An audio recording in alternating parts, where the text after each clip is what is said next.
What's up, guys? This is Dr. Kyle from Cape Chiropractic and Acupuncture coming at you with this week's movement tip of the week. This week we're talking about the Cat Camel and how it can help people with morning low back pain as well as help increase the function of your spine. Now, typically in our clinic, one of the major complaints we have with people who have disc pain or discogenic type of pain is the first hour of the morning is extremely painful. And one of the reasons for that is something that we call a diurnal pattern or diurnal rhythm, which happens when we're sleeping. So when we're laying down at night, what happens to our spine is there's actually an increase in fluid intake into our discs. So if you've ever heard the old wives' tale that you're actually taller in the morning, that can actually be true because our discs and some of the tissues in our spine become a little more plump and a little more full in the morning. Now, this sounds all fine and good, but can actually increase to a little bit more sensitivity in people who are experiencing low back problems. So this Cat Camel exercise that we're going to show can help reduce some of that sensitivity and actually reduce intradiscal pressure, or the amount of pressure that people feel in their discs and in their low back. Now, also from a function standpoint, it's crucial to understand and know where your spine is in space, and what this exercise does is help improve that and teach you how to move about your spine in different ranges of motion in a controlled fashion. So, using the spine as an example at first, I'm going to back up here just a bit.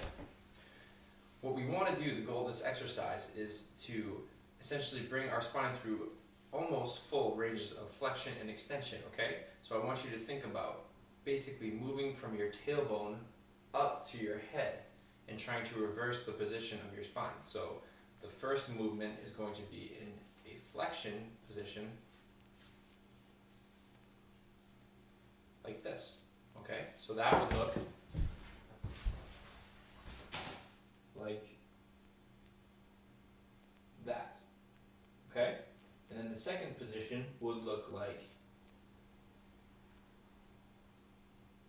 this, okay?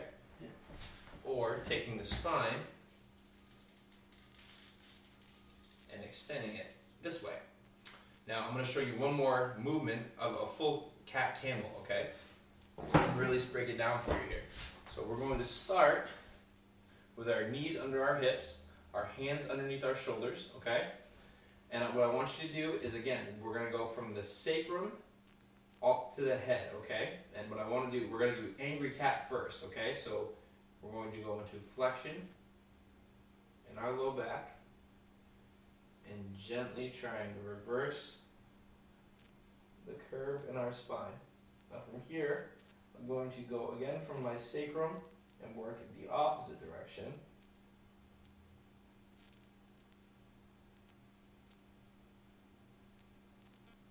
Into camel, okay? And one more time, this time from the head.